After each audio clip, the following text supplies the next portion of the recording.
Good morning, guys. Days with Jordan line. 2 cups of coffee, and I didn't even think you on either one of them. I'm sorry. It's been a weird day. After work last night, I found out that Leonard Cohen died, and man, that hit me hard. I actually had always wanted to do a Leonard Cohen vlog because I have a couple of no, I don't even know if it's fascinating. That almost sounds pretentious. Uh, Entertaining Leonard Cohen stories, and I always wanted to go by and kind of show you where they happened, but I felt like maybe it was an invasion of privacy in case he still lived there. But now that he's passed, man, I want to do it. Well, my Leonard Cohen story starts here. Times New Viking. And this guy right here, Adam Elliott. Adam is my best friend from high school.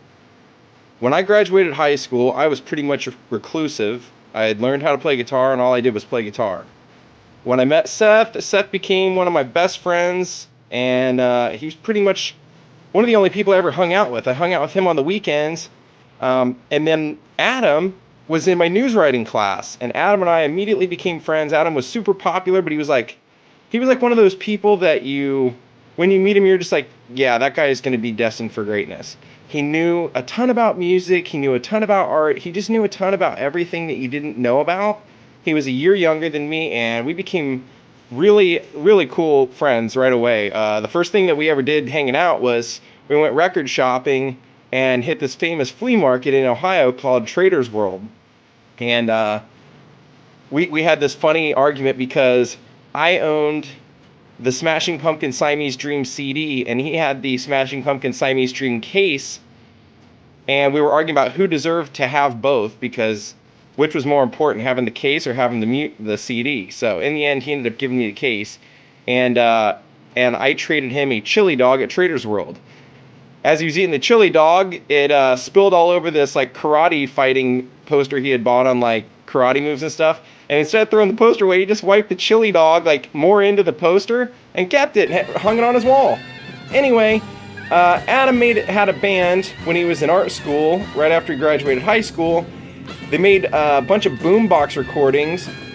Somebody saw them play live, loved them, and signed them and wanted to release their boombox tapes. So they became a lo-fi band, and they toured all over the country.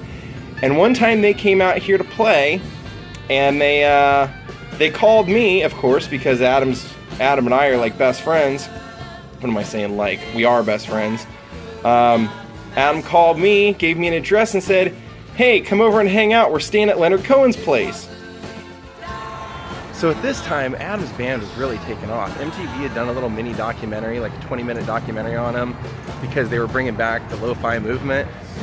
And it was just an exciting time. They had toured all over the world, really, at that point. And they were back. I hadn't seen Adam in a while. And there was a lot of controversy because one of these things that came out to be true is while Adam was on this trip, he goes, "Jordan, there's a rumor out there that movie, Scott Pilgrim, they ripped off our music. Like they stole our sound for that movie." And I'm like, "What?" And he goes, "Yeah." He goes, "I don't know. There's, Beck did the music. I don't want to accuse him of anything, but just, I don't know." He goes, it's been going around. And then about 2 weeks later, there was an article online about it. Get this, that record that I showed you, I used to go to Doug Benson's podcast. He used to do a live podcast. Edgar Wright, the guy who wrote and directed Scott Pilgrim, was there one night.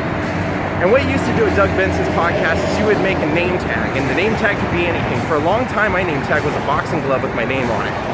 What you would do is you would hope that the comedians that were there would pick you because they liked your name tag, and they would play this game, and if you won, you got this like prize pack that they did every week. The week that I changed up my name tag, I used the Times New Viking record that you guys saw, and I put my name over the Dig This album cover. I'm sitting out in the crowd. Edgar Wright sees it, points to me and says, "I want to play for him." Doug goes, why do you want to play for him? What's the deal with that record? He goes, "Oh, they're one of my favorite bands. I love that band." And I'm like, whoa.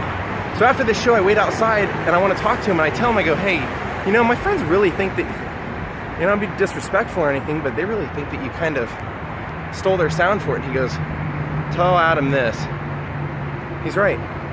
He said, You know, Times New Viking do lo-fi recordings, and when I was writing this and writing the movie and everything, that's exactly who I wanted. And the production company just felt like their music was the levels are too off, and they just couldn't use it for a soundtrack. There's no bass sound. There's, gave myriad of reasons, but he said, and they had already kind of struck up a deal where they wanted Beck to do the soundtrack, and I didn't really have, of course you want Beck to do a soundtrack if you can get Beck.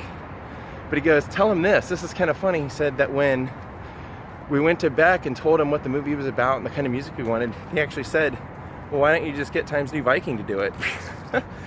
I told Adam, and I actually have a podcast, a copy of that podcast where he talks about how much he loves Times New Viking and everything, but Adam didn't really, he liked that he admitted that that's what happened, but at the same rate he's like, hey, nobody said we wouldn't re-record those songs if it were going to be in that movie, so he was kind of hurt by that.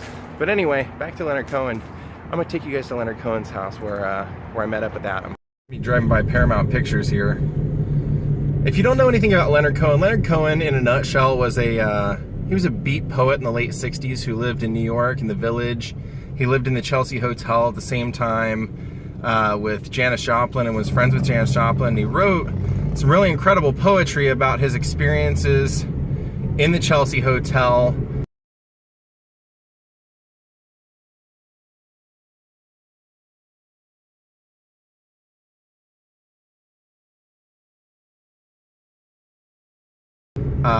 Somebody had loved his writing so much that they wanted him to make a record, and that's basically how he got into music.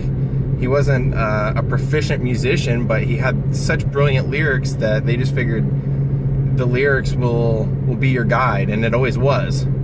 So one of my favorite albums, actually by far my favorite album by Leonard Cohen, and it's his least favorite, was called Death of a Ladies' Man.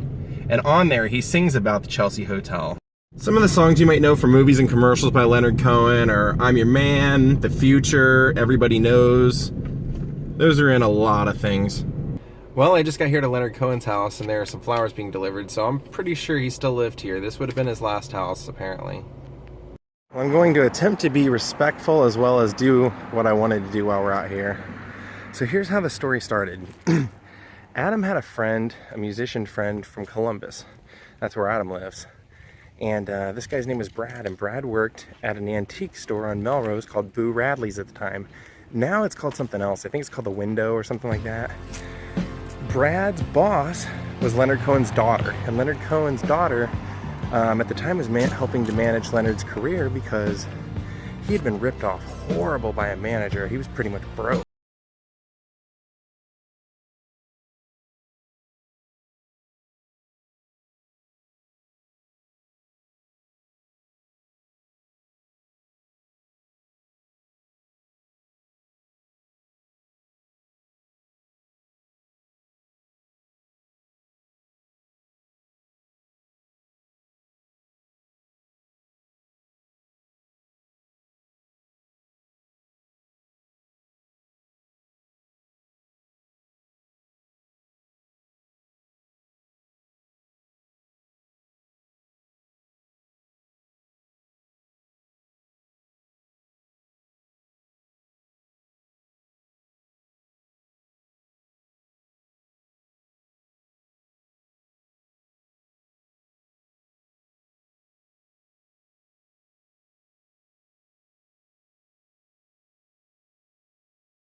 for like an oil change.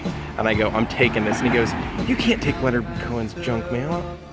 Yep, right up there on the... At the time that that this all happened, this was after he had been a monk at Mount Baldy for like 3 years. So that's kind of why I was really excited, hoping to meet him, because I was just curious to see what somebody who had really not spoken and lived as a monk. He was the assistant to like a High Krishna or something up there for 3 years. So I always thought that would be interesting to see what his perspective on life was after that, just as like, when, you know, not in an interview sense or whatever. But also, if you've never heard his music, go on YouTube and look up, I think it was his performance, it was in London, I think at the Royal Albert Hall, something like that. It was so good. Here's the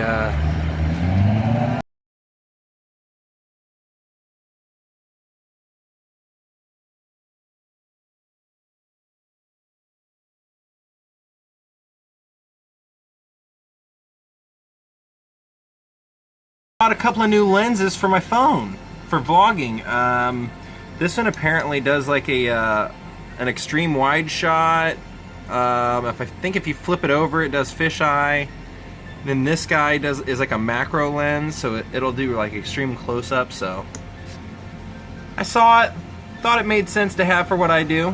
Hope it works out. I don't have to say anything. Do I even have to say anything? Do I?